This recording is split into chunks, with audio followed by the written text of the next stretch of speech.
Carey Mulligan, but we'll do our best to I, di- to. I didn't know how either. I just happened to have Wikipedia up, so. Wikipedia is there to save the day. Yes, ma'am. Yes, sir. All right. So, shall we, Jojo? We do Yeah. this thing and get on out of here. Let's do the thing. And yeet, Go on and get. yeet. All right. So, how do we do this again? I keep forgetting, man. If you don't know, man, I don't know. Jesus.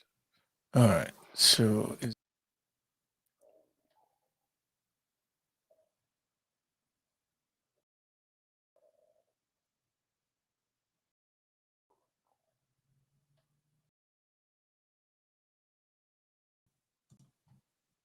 Jojo, we're still live, right? I have no idea. Please tell me we're still live, because I don't. Okay. Well, Yeah, it says live. It says live. it does say it's live, right? It says live. Yep. Okay. Cool. So, I suppose what we're going to do is get on going. This is Kickin' and Streamin' Podcast, a binge watcher's guide to streaming movies, TV series, and stuff. Here are your hosts, Graham and Jocelyn.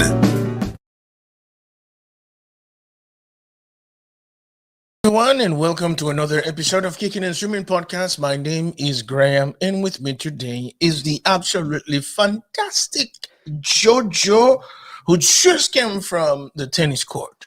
I did. Yes. You and I were the hat squad today. So who did you play today, Jojo? Serena? What's that? Who did you play today at the tennis court? Serena or her sister? Serena. Oh, Serena. Yeah. I bet you. We go way back. So. Yeah, let's pretend that was true. Yeah, that's it. That's it right there. All right. So, everybody, today we have a special one, and it's probably going to be a short one too, because we are discussing a movie that was premiered a few days ago on Netflix. It is called The Dig. It's probably not everybody's cup of tea, but we actually liked it and we decided to talk about it. And it stars Carey Mulligan and also Ralph Fiennes. So, Jojo, The Dig is based on a true story, isn't it? Yes. I kind of thought the way this got to the screen was interesting because it's a true it's the movie is based on a novel that is a dramatization of an actual event. So this is like a dramatization of a dramatization of an actual event. Yeah. Yeah, but it makes for a beautiful story, even though certain creative liberties were taken. And I think, despite a bit of controversy surrounding the casting of, especially the casting of Carey Mulligan, I think she did a brilliant job with it, as usual. And I think for the rest of it, we'll go into the a bit, but for the rest of the casting, they got pretty much everybody on point, including the fictional characters, isn't it? Yeah. I enjoyed the cast. I thought it was. I like Lily James, so. Lily James, yeah.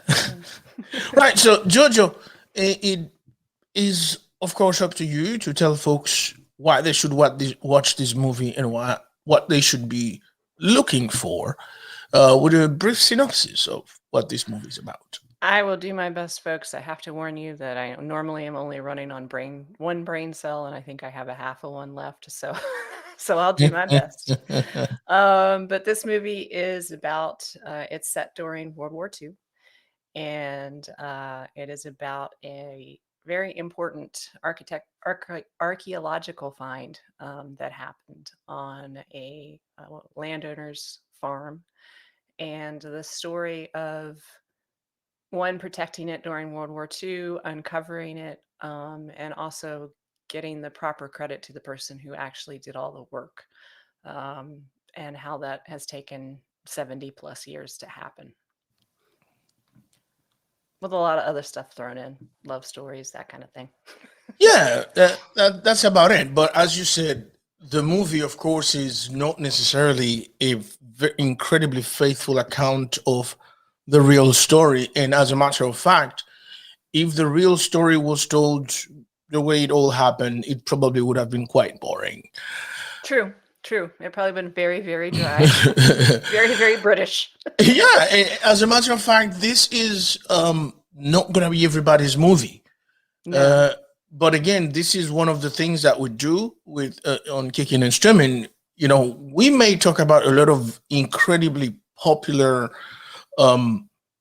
series and movies once in a while, but that's actually what we set out to do when we started this podcast. It was, we wanted to actually discover some movies that people might pass on because either they don't see it as an outright incredibly interesting show or movie, or because they don't know enough of the background history or the background story of it, and it's like, yeah, no one is in this that I'm interested in.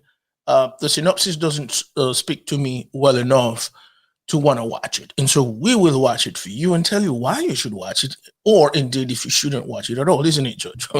Yep, that's pretty much it. Whenever we found some little show that nobody ever seemed to talk about, we're like, we need to put that on in a podcast or talk about it on the show. So yeah. Yeah. So overall, Jojo, how did you fancy this one? I enjoyed it very much. I found it to be very British, I guess is the best way to describe it. I feel like every modern movie about England seems to be set in World War II or World War I lately. Modern made, I should say. Seems like they kind of can't let WW2 go, which is fine. But I did enjoy the sort of the cinematography and the feel of being there at that time, and then the fact that it kind of like the Queen's Gambit is the sort of thing where you're like, how could that be interesting? An archaeological dig, and how could chess be interesting? And Queen's Gambit obviously made chess very exciting. Yep. So this I don't know that it made it super exciting per se, but it certainly made it very, very watchable and interesting. Yeah, and picking up on what you just said about how some topics might not sound interesting ever if you were to just sell it to anybody, like, let's watch a movie that is about an archaeological find, it would be like, no man, I'm gonna pass on this. Yeah. Yeah. But it all depends on the story that's been told, and it all depends on those who tells the story, on the skills of the storyteller. More so than the actors in the cast, it has a lot to do with the general storytelling from a cinematography standpoint, from a scripting standpoint, from a general knowledge of the era. How can you, as a filmmaker, romanticize an era well enough to get people to want to stay there and watch it? And I see a lot of that in this movie. There's a lot of camera shots that are like, this is so interesting. There was a lot of playfulness with the environment, with the ambience, with some wide shots that said absolutely nothing, but they were breathtaking, and they became part of the story that was being told there. So regardless of the cast, as you said, Jojo, there's a lot of boring or seemingly boring topics that can become incredibly interesting pieces of art, and I think this is what has happened here on this movie. Another thing that was fascinating to me also is this movie also tells a story of class Yes. in a way that is not really in your face. It tells a story of how human beings would always go out of their way to feel that they are on a different class, that they are on a superior class than their fellow human beings. Yes. Because here's a brilliant, absolutely brilliant dude who is based on pure experience and in like a nose for these things. And he makes a scientist of himself not by going to college, but by amassing as much knowledge as he could, by reading as much as he could, but also as a hands-on. Like, as he said, from the moment I could held a trowel, my father, got me digging. And I learned it from my father, who learned it from his father. So this guy has an authority of life experience to call himself an archaeologist. Meanwhile, some motherfucker from a university who never got himself dirty in any way, shape, or form, but because he had a fucking title, he thought he was some kind of, king shit. Yeah. Yes.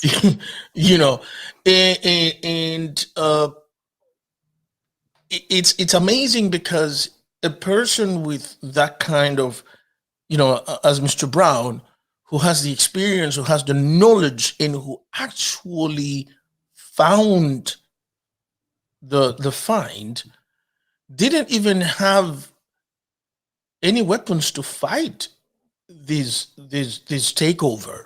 No. He had to just be reduced to hand labor, even though everything that happens was because of him.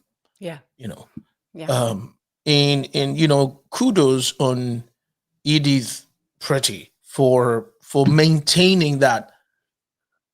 It was her will for Mr. Brown to be recognized, even though in the end they fucking didn't even do it. Yeah. So I these are the takeaways for this movie for me. I don't know if what you'd like to add on this one. I agree very much with the class and the importance of the value of a piece of paper with numbers and things on it over someone's actual real experience and their ability to see and do and find things. And just because they came from a different sort of family, it was a lot of money and had the letters to put behind their name, they're taken seriously, whereas someone who has done this their whole life is not taken seriously at all. And I do think it also speaks a little bit to misogyny, in the fact that it was her wish to have him recognized, and they were just like, whatever. Yeah, sure. I really feel that if it had been a male, that had been his will, that no, I want Mr. Brown to do this and I want Mr. Brown to have recognition, then it probably would have been done. And I think that speaks a lot to the fact that, to me, that just shows the way that people thought in the time. She's a woman. She doesn't have the right to say this. It's her land, but whatever. Yeah. We're gonna take this away because, like, you are absolutely right in that. At no point I see them even asking her, so do you want to give this to the museum? The plan of Mr. Phillips is like, yeah, we're gonna pack this up and take it away, and she's like, no. No. And the truth is that had she not stepped up and said, no, this is not how it's going to be, perhaps you would have never heard of these treasures again, because again, a war was about to start. Yes. They were taking stuff out of the British Museum. Yes. So how in the bloody hell were you going to preserve this new find that had not been catalogued or put in a preserving, situation. Yeah. So in the end, it would have been looted somewhere by some, big wig, if she didn't do her best to keep it in her power. Yeah. But as you said, misogyny is a hell of a drug, isn't it? Because it was like I don't see them at any point saying, "So, Miss Edith, what would you like us to do with Yeah. this?" It was Exactly. just, "Oh no, it's already been decided. We're Yeah. gonna take this fucking thing and do our thing with it. Who cares?" Exactly. And I do not believe that would have happened if she had been male. I don't. I Oh just no. don't see that happening at all. And I'm glad that she had the fire, the spine, the backbone to say, no, that's my land, that's my stuff, and we're going to do it my way. And I really don't care, because I'm quite sure that they thought that she would just be like, oh, okay, or "Oh, you're a man, so you must know what's best." So I think that she understood the value of it from the very beginning, the value of the find, and she knew what was going to be best for the find. And she listened to herself and to Mr. Brown. So I think that was a beautiful thing. A horrible thing on one side, but a beautiful thing that they were able to stand up to him. Yes, and I would like to think that also she the most of her attitude towards everything else had to do with two things, if I can make these points. But of course, the clock is going on, so uh, ignore the clock, if you will. So I think, one, if you can see where she talks about what she wanted to do with her life, but her father wouldn't hear it. And so that in itself was a question of, there was a time where I wanted to be something else, that I wanted to do something else, that I wanted to take my own direction. And not only did my father not want to hear it, but I had to care for my father, even putting, marriage to Yeah. one side, Yeah. for years, until it was no longer my duty to fulfill. And so there was that. But also, I think she saw a little bit of her story in Mr. Brown, in that the only reason Mr. Brown was being stepped on, though a male himself, it was because, of course, because he was a poor, not trained, well, educated he was, but not trained archaeologist. They looked at him as another thing, or less than. Yes. And in her case, although she was a rich woman, she was a woman. Yes. So they looked at her as, yeah, you don't have the authority to say something. And Mr. Brown took it upon himself to say, you know what, fuck it, I'm out. I'm out. Do whatever you want, but you're not going to. I found this thing, and not only have I found it, like, he didn't even have to see the first artifact to even understand that it predated the Vikings. Yes. That's how good this dude was. Yes. He was like, yeah, this shit is Anglo-Saxon. It's not Viking. Simple. Yeah. Based on, like you said, you can show me any, fistful of dirt on this land, and I can tell you whose this belong to. This guy is a proper expert. Yes. Why should you not listen to him? So I understood when he got on his back and said, fuck it, I'm out. Y'all do whatever you want, because you're not even close to the truth, is it? Yeah. Yeah. And I think Mrs. Preddy kind of felt it, and she was like, yeah, let's do that too. Yeah. Yeah. So let's talk about the controversy surrounding the casting of Carey Mulligan. In real life, when this whole thing happened, Mrs. Purdy was 56 years old, and Carey Mulligan was cast to play this role when she was 34 years old. And a lot of people didn't like that. And I have to say, I didn't like that either. Yeah. And I don't have a problem with her undertaking of the character. But there are plenty of 50-plus-year-old women in Hollywood that could have done the job. So I know that originally Nicole Kidman was cast for this role, but she had to step away due to scheduling conflict. But I think that choosing Carey Mulligan for this role after Nicole Kidman has to step down was kind of a lazy choice, wasn't it? I agree. I like Carey Mulligan. I liked her performance in this. I didn't really have any issue with her portrayal of the person, the character, but I do think that they should have dug a little harder and paid a little more attention to the age of the person, because I think that was a very important part of her, Yeah. was her age.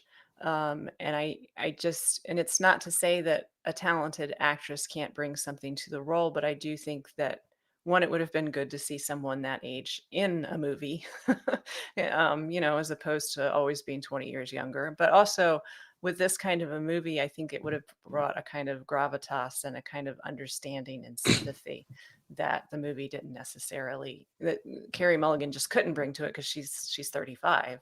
Yeah. Yeah. And so it kind of put everything in a weird place chronologically, in the sense that I'm also trying to figure out the age of the little boy, right? Because if Mrs. Purdy was 56 years old at the time, this kid was a bit too young to be her kid. Let's say that he was, I don't know, 12 or 13, but this kid we saw, even in terms of attitude and in terms of physical development, this is like a 10-year-old, isn't it? Yeah. Yeah. Yeah, I agree. So going back to Carey Mulligan versus an older actress playing this, they say that Cate Blanchett was also slated to play this character. Who else would you have looked at if you were tasked with finding somebody more age appropriate for this character? She's not quite old enough, but the first name that springs to mind is Kate Winslet. She's in her mid 40s. Yeah. Mid to late 40s. She's not quite old enough, but that's the first name that came to mind. I'm thinking harder and I can't think. Yeah. Olivia Coleman, she would be in the right age. Yeah, I could see Olivia Coleman. I could see Olivia Coleman playing this. Yeah. I don't know why I didn't think of her first, but yeah, I could see that. And I hope people understand that I love Carey Mulligan. I think she was fantastic in this character. Yeah. But if you go looking for the real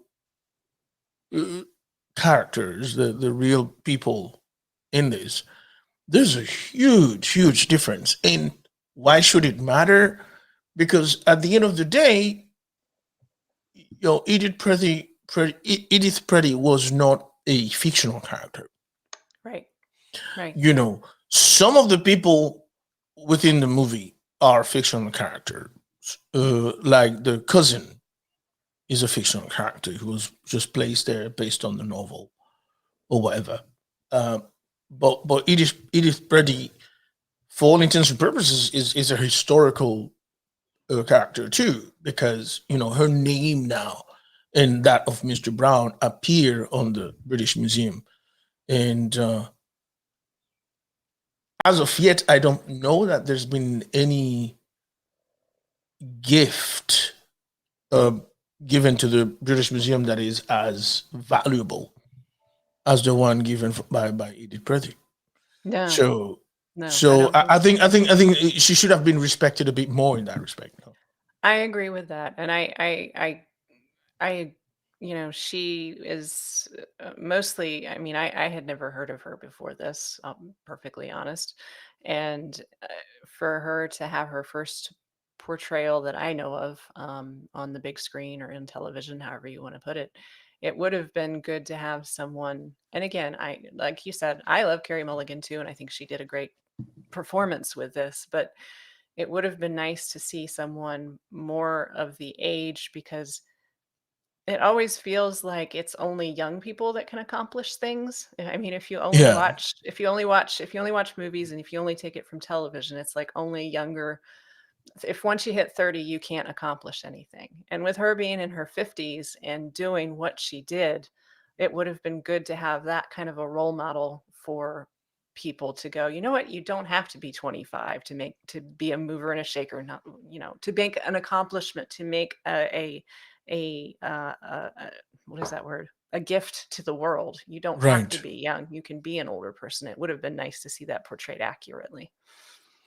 Yes, that's exactly what I was trying to say, Jojo. Because you see, again, it's one of those things like you just make it all fit like a.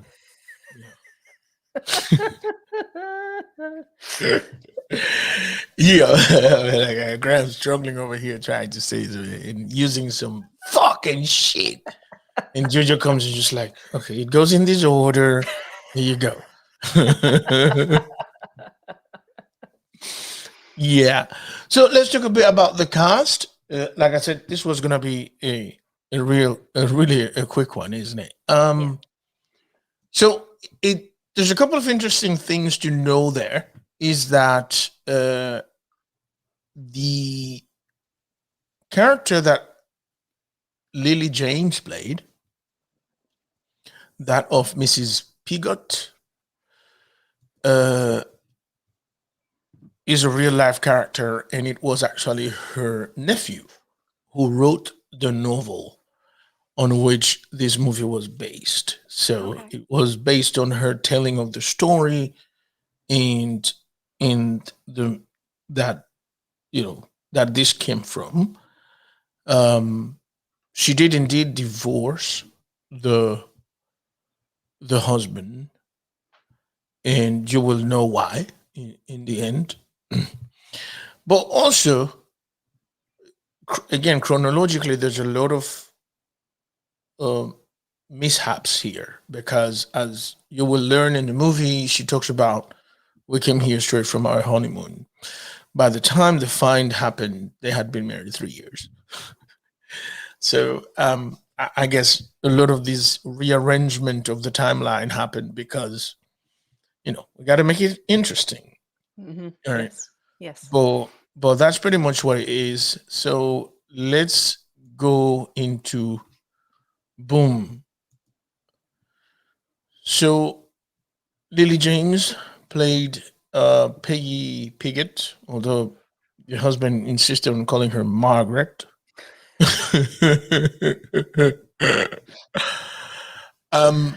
So you like Peggy James, you like Lily James, but what did you think of the character herself? I I I I'm not really sure what I thought of her, to be honest. I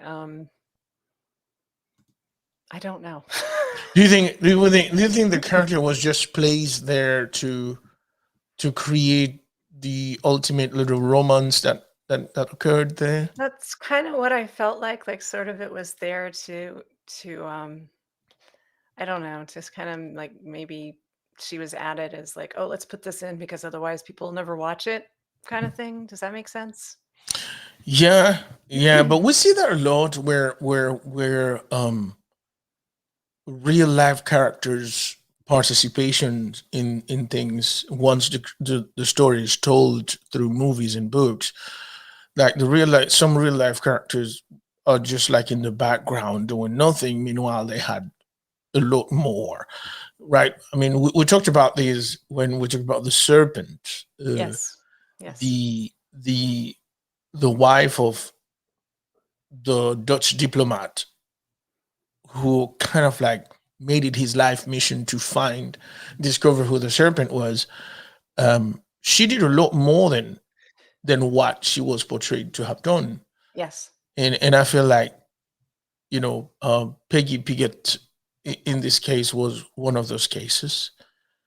Ralph Fiennes, I think, I don't know that I could have thought of anybody else to play this character. There's something about this guy. He can be. He to me is like a creepy Liam Neeson. It's funny because, excuse me, I always sort of thought they were related, like when they first became stars, because there was just something about them that reminded me of each other. I would get them confused. Yeah, he either plays a very angry character or a very suffered, miserable character. He's never, like, I've never seen this dude smile. Yeah. No, I can't think of a movie that I've seen him smile in either. Oh, poor guy. I used to watch. I used to be a big fan of this show. What was it? Criminal Minds. There was this character who was the chief of the unit, Gideon, that the entire crew had like a bet on who over the years could ever make him smile, because he never smiled, he never laughed, he never did anything. And we're like, I'm pretty sure I saw he cracked a little bit of, no, that didn't happen. Yes. And I think that Ralph Fiennes is that kind of person. Like, what is wrong with you, man? Cheer up a bit. So this was a very interesting character for me, and I don't know how much, because this dude Basil Brown died, I think, in 1977. So I don't know how much footage or anything, if ever, existed of him. So I'd like to I would love to, pick Ralph Fiennes' brains as to how he came up with the character of Basil Brown, like what he thought of, you know what I mean? Because I kind of love this guy, though. He is, a self-made everything, astronomer, archaeologist, and he was serious about his stuff. And to a certain extent, there was some things about him that made me think of your father. He never published anything, but he wrote all kind of shit. He read the entire time, like wherever he was going, he brought all of his shit with him just to read, sort of like a 19th century nerd. Yes.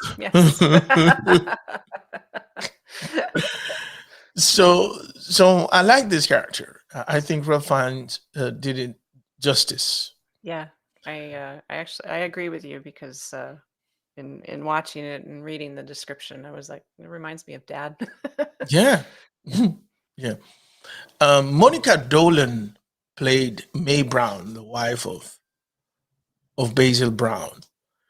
And I don't know why, but I loved seeing her there. And the few times that she interacted with Basil Brown, I understood perfectly the kind of couple they were.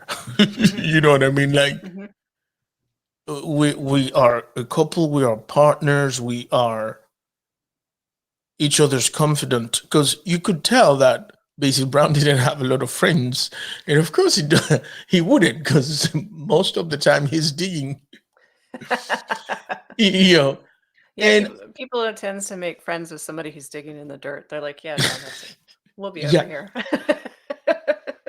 yeah, and I think also then in his, around his colleagues, he also would have been not very well liked, because he was sort of a threat to them, right? Because he doesn't have a title, but yet he probably could school all of them. Yeah. So of course he's not going to be well liked by the people he work with. So I liked their partnership, but I think Monica Dolan brought something to this character that, took the awkwardness of Basil Brown away. Yeah. Yeah. There's this dude who played Stuart Pigott. I saw his name and he like lit me up, because I'm like, oh, another Chaplin, right? And so when I did a little digging, this dude actually changed his name and took his mother's maiden name when he became an actor. Okay. He is not, in fact, part of the Chaplin family. Okay. His mother is a chaplain, and so he took the mother's name. But I think his original family name is Greenwood. Interesting. So, because I've never met a male chaplain in the, or not met. I've never seen a male chaplain in the business of after Charlie Chaplin. So it's the daughter Geraldine, and then the granddaughter who was on Game of Thrones. So it was kind of piquing my curiosity to know where's this one coming from. Yeah. Yeah. So okay, so no, you kind of a Chaplin, but like 25%, I suppose. Who else? What do you think of the kid? I think he had a pretty good scene there, when he sort of like realized what was happening to his mom. Yeah, he did. He was good. He was good. I like the name Archie. It's a good name. Archie, yeah, I know, right? Archie. But yeah, it was a really good scene. I think he did really well. Yeah, And he was a lovely little actor. So I'd be happy yeah, to see him and see what his career does. yeah. But yeah, like for all of a sudden, the name Archie has a ring to it now. Yeah. While before Archie Mountbatten Windsor, you would have thought whenever you heard Archie, the only thing that would come to mind is the comics. Yes. But now all of a sudden, whoever is named Archie, you're like, yeah, that's a cool name. Yeah. It's a cool name. Yeah. Actually, you're probably a cool dude. Yeah, Archie is cool again, isn't it? Yeah. Johnny Flynn played Rory Lomax. He was like a lurking character. Like, he did not much really. Yeah. It was like, yeah, I'll be here just taking pictures in the background, and and then I'll bang this other dude's wife who's not really even interested in her anyway. So True. Is this true? I was like, yeah, that's what I'm here for. That's what I'm going to do.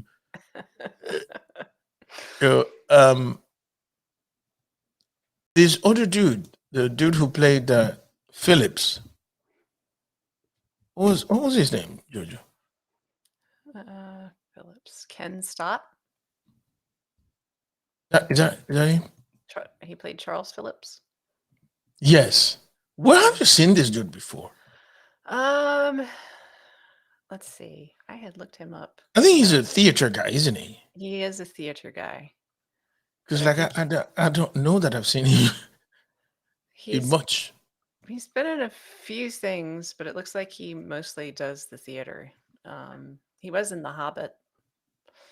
Oh, of course. Then I wouldn't know any of that. I wouldn't know any of that. But yeah, he's been in a few things, but mostly he's a theater guy. Are you a fan of The Hobbit? Like, I'm not. I liked the book. The movie was really long. Like, it didn't need to be that long, in my opinion. And I liked Martin. Oh my goodness, Martin Freeman as Yeah. he was really, really good in the role, but the whole movie itself was like, okay, this could have been one movie. This could have been an email. Yes, exactly. Oh, that's cool. Well, all right then. So, Jojo, how many stars do we give this movie? I'd say a solid 3 to 3.5. Yeah. Yeah. I think I'm cool with that one too. Yeah. I think 3.5 Yeah. is okay. This is, like I said, this is not a movie where a lot happens, but a lot happens. Yeah. Yeah. If that makes sense to you. I'm picking up what you're putting down. But to be honest with you, that's my kind of. It's really my kind of movie. Yeah. I'm like I say, I can watch action movies all the time and whatever, but I like movies with a lot of dialogue and a lot of whispering sweet nothings. If you see what I mean. Yes. Because action-packed movies are a thing of it's kind of a new thing, to be honest, and is due to our ability now to produce or reproduce videos. But before that, all we had was theater, and theater only counted on big dialogues and the actual art of acting. Yes. So drama, to me, a bit of suspense here and there are sort of my favorite thing. And then every now and then I'll watch Vin Diesel, blow up a car or some shit, whatever. You need that every so often in your life. You do. Just every so often you need some, The Rock or somebody throwing something or blowing something up. It's just. Amen to that. So we recommend The Dig is actually a very good movie. Ralph Fiennes, Carey, Mulligan, and a bunch of very good actors are on it. Jojo believes that it is deserving of 3 to 3.5 stars, and I agree. And so we're going to leave you with that. We also would like to make the call that if you would like to follow us on social media, you will find us on Twitter, Instagram, Facebook, and also on the Pinterest. You can subscribe to our YouTube channel or also follow us on Twitch. And you will find me on Instagram and on Twitter as Mr. Puzzetta. That's MRPUZZETTA. MRPUZZETTA. For now, we're going to say goodbye. Thank you for coming back. Thank you for watching. Thank you for listening. Ciao, everybody. Bye. Thank you.